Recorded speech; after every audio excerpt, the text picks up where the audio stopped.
My name is Dr. Kevin Pecca. I wanted to make a podcast that exposes people to the true miracles of life and health.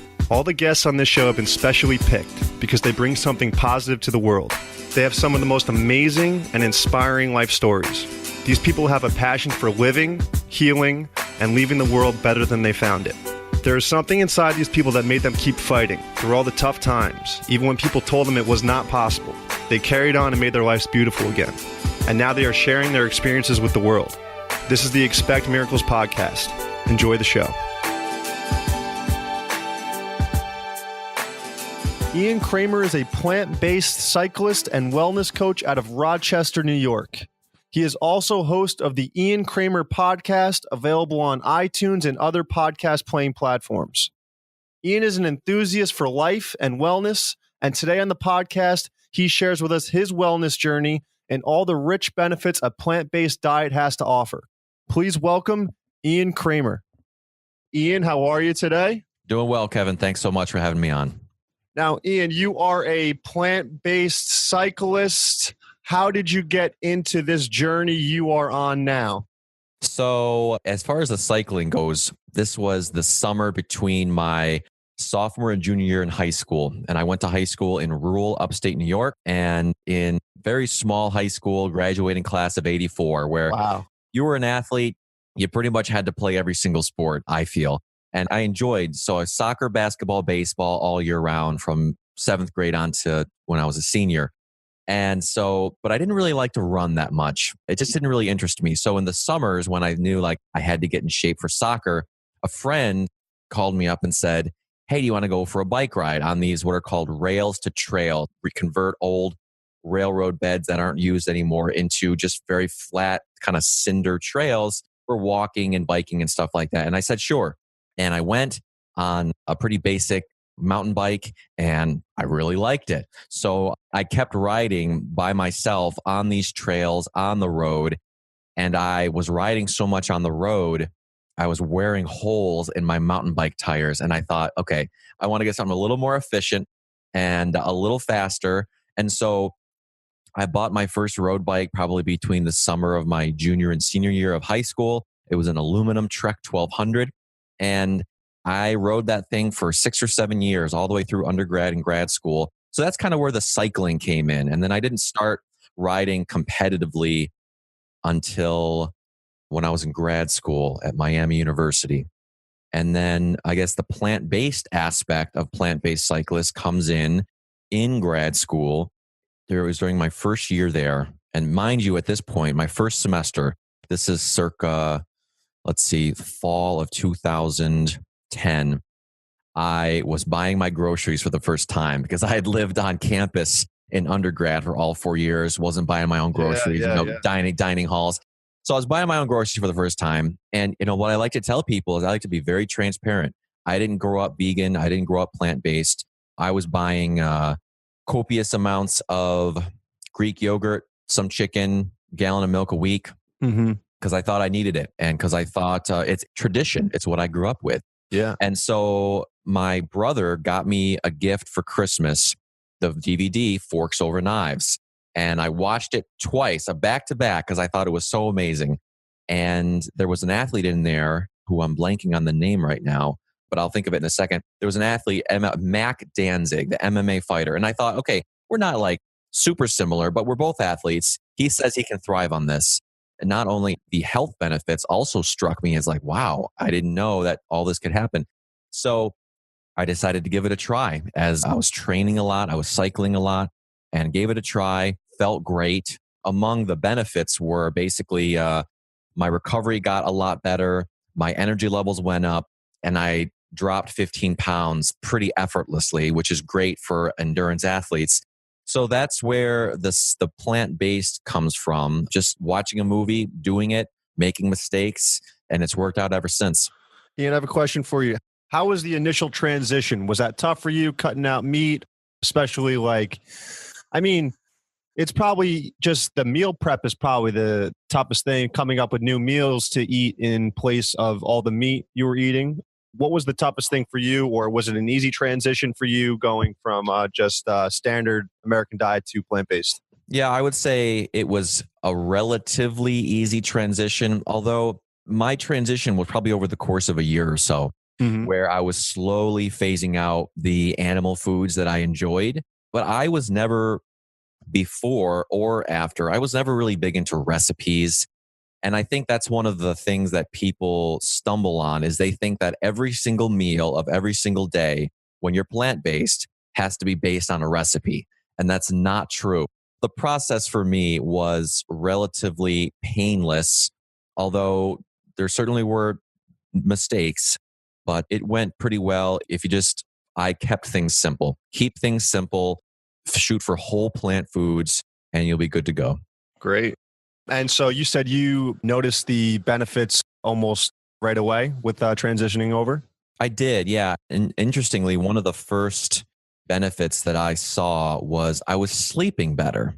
And interestingly, so I was eating a lot more salads right off the bat, which I think is super common for people.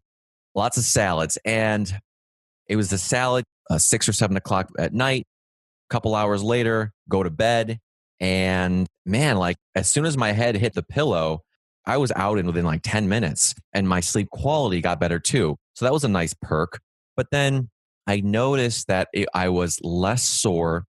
I noticed that I had more energy to get through my workouts, to get through my 50, 60, 70 mile training rides. And I was also leaning up. So my power to weight ratio was also going up, which is kind of the holy grail for endurance athletes. So, yeah, I mean, I would say, and I thought like, I listened to my body, which was the other key, Kevin. I was listening to my body and I said, how do I feel as a whole? And so, again, that's another thing that I encourage people to do is whether it's, hey, have I had too much to eat? Or, hey, is this a positive thing for my athletic endeavors? Just listen to your body and take it from there. And Ian, so you said you lost about 15 pounds. You're an endurance athlete. That must have been good for you. What would your advice be for people that are more on trying to maintain their weight? Maybe it's bodybuilding or just trying to actually just stay in the weight class they're in, but going vegan. Is that possible for weightlifters and other athletes like that? I think it definitely is. I mean, if you look at, I wish I could say that I have this gentleman on my podcast, but David Carter is known as the 300-pound vegan. And I know there's also Patrick Bobian, I think is his name, one of the strongest men in the world who's going to be on the new movie, The Game Changers. But David Carter I think he's retired now. It was in the NFL. And I think his story is basically he had all these injuries, nagging injuries, went plant-based, made a lot of mistakes, but after he made those mistakes, he was able to keep his weight on and he felt a lot better. So I think it's definitely possible for athletes who are looking more towards putting on muscle, looking towards even putting on weight for athletes like, let's say, American football. I think the key is to focus on calories. It's calories and calorie dense plant sources. So if we're talking about calorie density versus nutrient density, what I say to people is if you take, let's say, 100 grams of beef versus 100 grams of beans, the 100 grams of beef is going to be much more calorie dense. There's more calories in that 100 grams versus the black beans. So when you're eating a plant-based diet, you are inherently going to be eating foods that are less calorie dense. So therefore, you got to be mindful of which foods out there are more calorie dense in the plant-based realm. So foods, for example, like your complex carbohydrates or your starches. So you got your potatoes, your quinoa, your oats, your brown rice, even things a little bit on the more fatty end of the spectrum, which are still very healthy. If you keep it whole foods, your avocados, your olives and stuff like that. And even beans are a great example. So I think it's very, very possible. And not only do I feel it's possible, I feel that once you get through the growing pains of figuring out how much food do I need to eat to feel satiated, satisfied, and to not lose too much weight, you will be a better athlete in the long run when it comes to things like we just mentioned, recovery, chronic inflammation. There are some plant-based ergogenic aids that kind of help more endurance athletes. Plus, I think the icing on the cake at this point usually my audience is 20 and 30 and 40-year-olds. The icing on the cake is you decrease your risk for chronic diseases in the long run. And as you know too, is you live more ethically as a side effect, even if that's not your primary, as a secondary, you live more ethically. You have a smaller carbon footprint. I mean, what I say is any way you look at it, a plant-based diet wins. Definitely. So you mentioned, how could somebody find those really dense caloric foods that you were just talking about? Is it, do people switch more over to the plant-based protein powders, or are there other good foods that you can intermix in there? So as far as calorie dense, And before I forget, can you go over some of, you said it was a lot of trial and error. What were some of the mistakes you made that you can almost gift to the audience so they can almost plan ahead? yeah, well, let me cover first the protein powders you brought up. I strongly discourage people from taking protein powders. Really? Okay. I think that is Even the plant-based ones? even the plant-based ones, because I think, again, you would be better off. You would be getting more bang for your buck if you're eating the whole food. And so one of the huge myths that people have is if you go plant-based, if you're getting the vast majority of your calories from whole plant foods, that you're not going to be getting enough protein. And that is a myth. It's a lie. And it's a lie that's kind of who's been perpetuating this? My feeling, and this from speaking to all these doctors and scholars on my podcast over the last year and a half, reading all these books and everything, and absorbing all this information, I feel that the root of this lie has basically been coming from industries, been coming from media. And it's like, okay, but it makes sense. Like, I don't blame them. It makes sense that milk and dairy industries and the meat industries and the egg industries say, we need to sell more of our product. What does our product have in it that could be called beneficial? Well, it has a lot of protein. All right, so let's try to market these and convince people that they need more protein in their diets, that protein would make them healthier. And so we've been hearing this message for the last, I don't know, I'm going to say 20 or 30 years, probably before my lifetime as well. And so we see these messages on TV, like the milk mustaches and got milk and beef, it's what's for dinner, and all these, porks and eggs, and they have protein and we need more. And so we hear that message. And so it's not necessarily factual.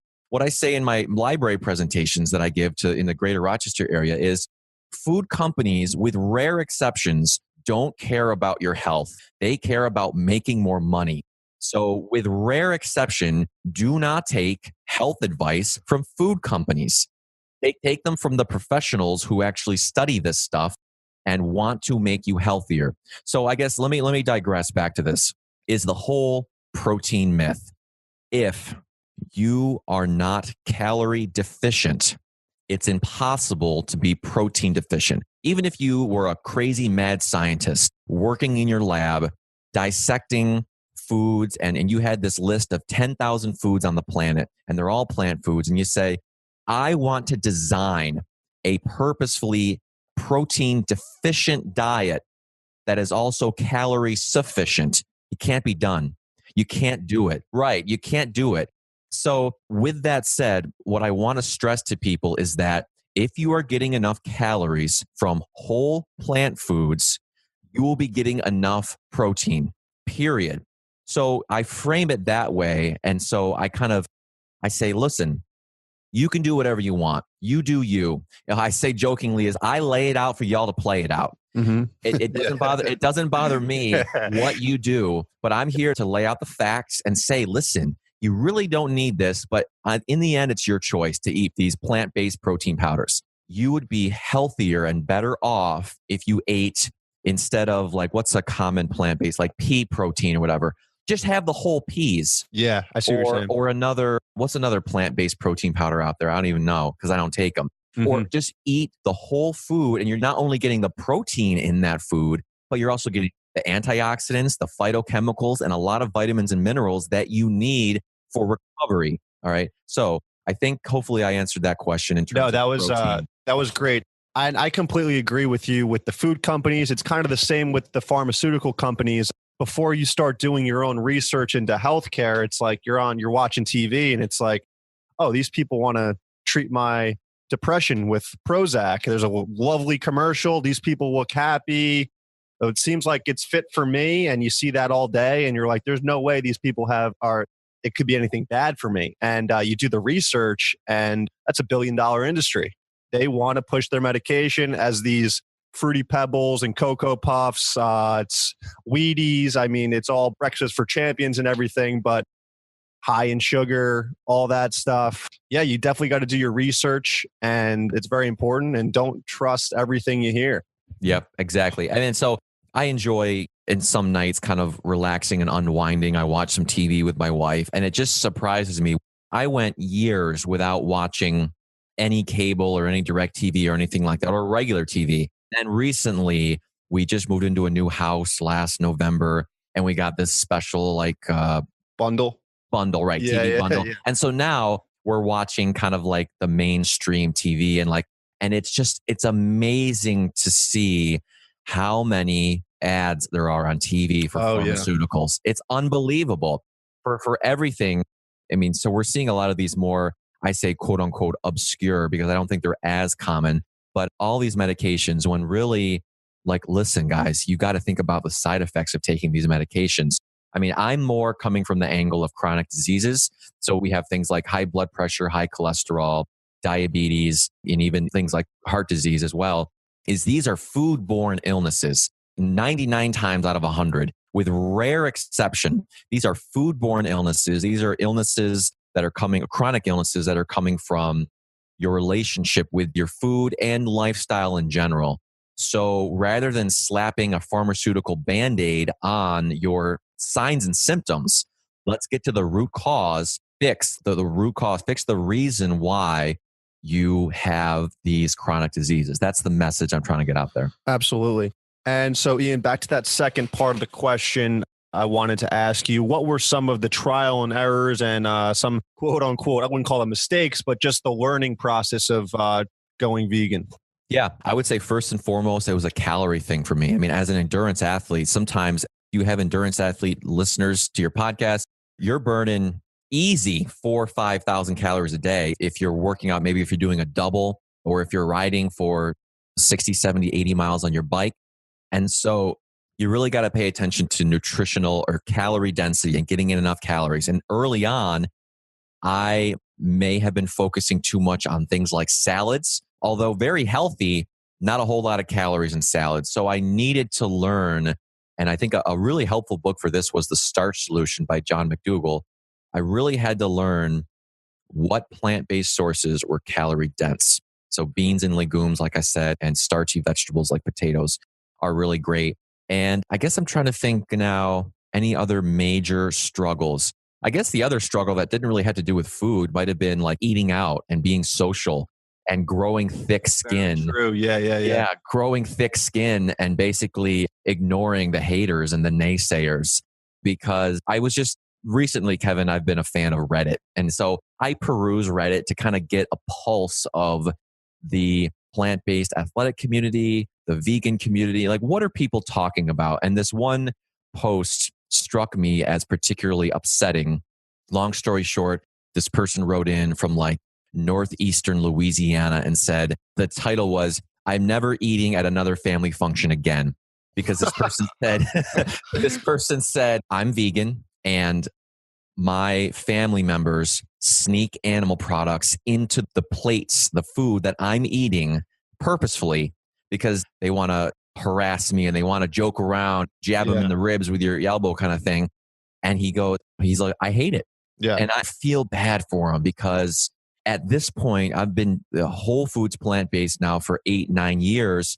Is like, I am very comfortable with where I am. And my friends and my family around me are very comfortable and very accepting of what my desires are.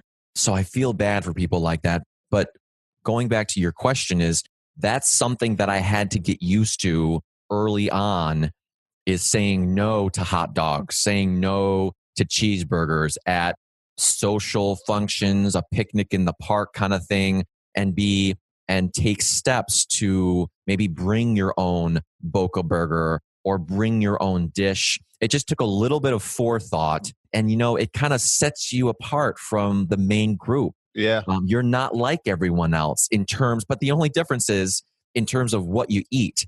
You're 99% the same as everyone else. It's just the one thing that's a little bit different is I just eat a little bit differently. So that makes me into an alien. Is that what you're trying to get at? So it's just, you got to be comfortable with who you are, and you got to know, like, hey, I'm doing this for me. I'm not doing this for anyone else. And maybe it's because you want to be a better athlete. Maybe it's because you have a chronic disease that runs in your family. That was not the case with me, even though that's what kind of struck me as the most powerful message in Forks Over Knives, surprisingly. You got to have your reasons for doing something. Stay true to yourself. What I say is march to the beat of your own drum. You do you, and let them hate, and just you'll find a circle of people who accept you and who respect what you do. But stick to your guns and be firm and do your best. Beautiful. And Ian, can you talk about cycling a little bit? What's your do you do any races now or anything like that? I just got a road bike, and it's I was looking for like a new activity to do around. Just I moved to a new town, didn't know what was going on. I see all these bikes going across. There's like a bunch of bike shops. So I got a bike, tried it out, and it's an amazing form of exercise. It's real fun. It's really fun. So I love cycling, like I said at the beginning, hate running, and again, like, people, you do you. Like, if your sport is running, good for you. If your sport is swimming, 2 thumbs up, more power to you. But hey, the best sport, here's what I say in terms of athletics, is the best sport for losing weight, let's say in general, is the sport that you're going to do every day. Yeah, for sure. Yeah. Right? Yeah. It's a sport that lights your pants on fire. Mm-hmm. So as far as cycling goes, yeah. So to answer your question, I am kind of in a period right now where I'm kind of taking a break. Mm-hmm. Surprisingly, I'm not riding on my trainer very much. I'm not riding out on the road very much. I'm putting those metaphorical eggs into another basket. But in my previous years in grad school, I raced competitively for Miami University's club team, which Mm-hmm. I really enjoyed. Great cycling culture out there. Love group rides. And then after that, I spent a time in Atlanta, Georgia for a couple years, and I raced down there. Really enjoyed that. And then coming back up here to New York, I raced with a team here. And so, yeah, I mean, I'm a Cat 3 road cyclist, kind of middle of the pack, middle of the road. But I really enjoy... What does that mean, Cat 3? So if you were to start racing, Kevin, you would start out in category 5. Okay. It's basically beginner. Uh-huh. So category 5, Cat 5. And then you, based on your finishes or the number of just races in general you have under your belt, you can upgrade to category 4 and category 3. And so if you look at, like, the example that everyone knows is, like, if I say Lance Armstrong, he's Cat 1 professional. They do that for a living. And all the cyclists you see on the Tour de France, they're all Cat 1 pros. And so you just basically, you train hard, you do well in races, you cat up, you get to the next category. And so I'm a Cat 3, but I can hold my own. You know, I raced a few races a couple summers ago with the big boys. I say it was a Cat 1, 2, 3. So it was category 1 and 2s and 3s in kind of one criterium race in Buffalo, New York here. I held my own. So nice. I really enjoy that. And then the other thing that I'm most proud of is in the summer of 2015, me and 3 other buddies who I met in grad school, we rode our bikes across the country. No way. In the Race Across America. Wow. It was a Race Across America 2015. And it's a single stage cross-country bike race. It goes from Oceanside, California to Annapolis, Maryland. Wow. And although for us, it was a relay, so I didn't do all 3,200 miles myself. Yeah. I probably did about 800 or 900 miles in the neighborhood of 110 to 120 miles a day for 7 days straight. Wow. And so what a journey. I would love to do it again. I have my sights set on doing it again, but this time being on a 2-man team and doing it with another buddy who's plant-based. So we can kind of attract attention to the plant-based movement and say, look, guys, we're eating no animal products. Mm-hmm. Where are we getting our protein? How are we riding our bikes? And so for that, it would be about 200 miles a day for 7 or 8 days straight. So that was really fun. And so what I would encourage people to do is go to your local bike shop, say, hey, here's what I want to do. I want to ride around the park. I want to ride really fast with this group in town. And your local bike shop can help you out with finding the right kind of bike. And the other thing is, if you're wondering about group rides or how do I get started, within every major city or minor city, there's these cycling coalitions and groups of riders. Do a quick Google search, email the president or vice president and say, hey, I just moved to the area, or hey, I want to get fit. I want to get in better shape. What are some good group rides or some good areas to ride around my city that are safe? Because that's the other thing that people are concerned with, is getting hit by a car. Yeah. And then just utilize your resources. That's another thing that since undergrad I've said to myself is utilize your resources. There's a lot of people around you who know a lot more than you do about certain topics. Utilize your resources, Kevin. That's great. Yeah, no, I like that. You don't have to know everything. Right. You just got to find people to do. So Ian, if you could share with the audience one piece of advice that has really resonated with you over the years that you would like to share. I know it's a loaded question, but what would that be? Man, okay. I would say something I mentioned earlier is stick to your guns, march to the beat of your own drum, and do things based on evidence.